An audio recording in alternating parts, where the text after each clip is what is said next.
The American Revolution wasn't some sudden explosion. It brewed for years, a slow burn of resentment between the British colonies in America and the mighty British Crown. Life in the colonies wasn't all bad. Colonists enjoyed more freedoms than folks back in Britain. But they were expected to play by Britain's rules, rules that often felt unfair from thousands of miles across the ocean.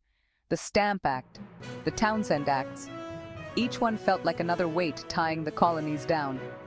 The colonists argued, no taxation without representation.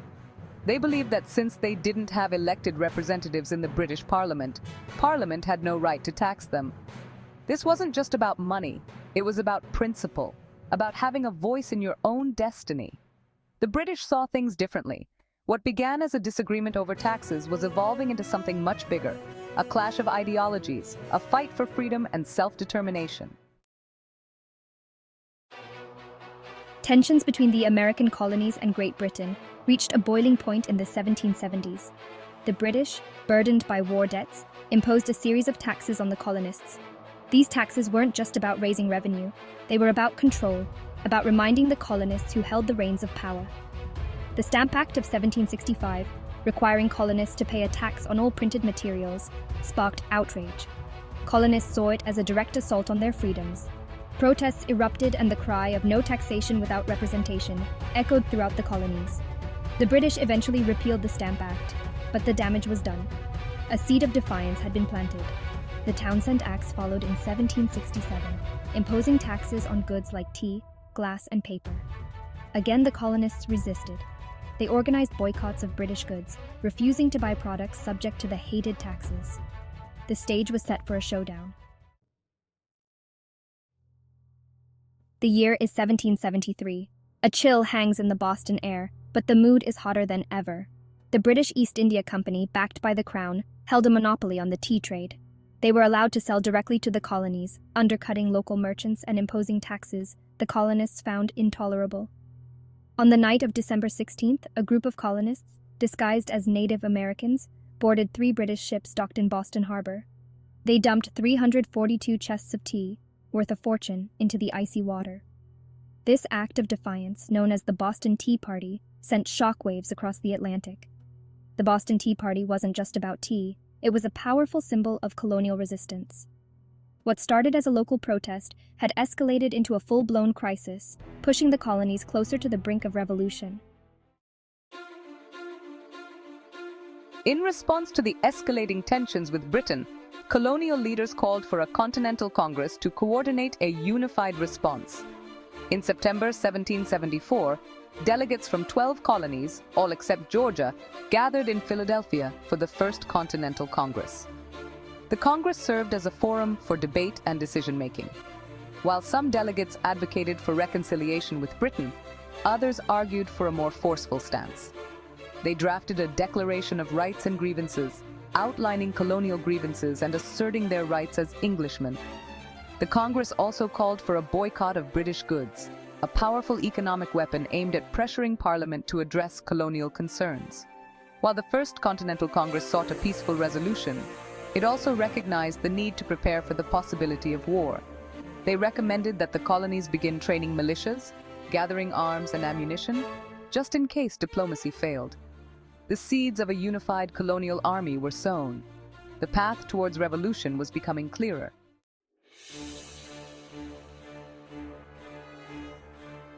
Section 5.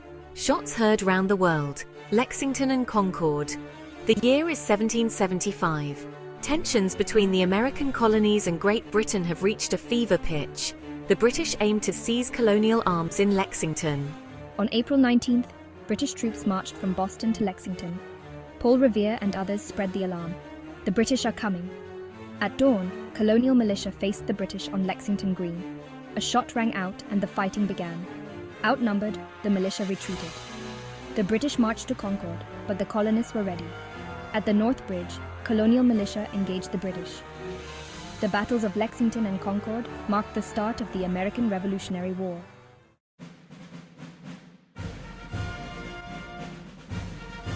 Section 6. A general and his army. Washington takes command. With the outbreak of war at Lexington and Concord, the Second Continental Congress convened in Philadelphia. facing the daunting task of organizing a continental army to fight the mighty British. They chose George Washington, a respected Virginia planter and veteran of the French and Indian War, to lead this fledgling army. Washington faced a formidable challenge. The Continental Army was a ragtag collection of volunteers, lacking training, discipline, and standardized equipment.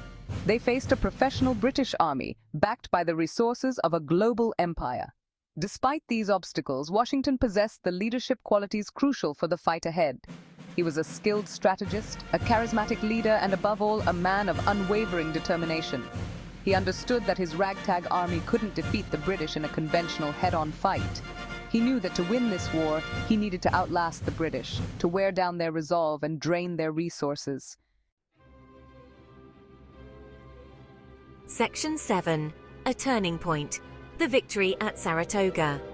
By 1777, the American Revolution had reached a critical juncture. The British, under the command of General John Burgoyne, devised a strategy to isolate New England, the heart of the rebellion, from the southern colonies. Burgoyne's plan involved a three-pronged attack, converging on Albany, New York. However, the British plan unraveled. One British force was delayed and eventually defeated at Fort Stanwix. Another, under General Howe, abandoned the plan entirely and captured Philadelphia, a strategic blunder that left Burgoyne isolated. Meanwhile, the American Continental Army, bolstered by militia forces, had assembled near Saratoga, New York, under the command of General Horatio Gates. The victory at Saratoga proved to be a turning point in the war. The American victory at Saratoga had profound international repercussions.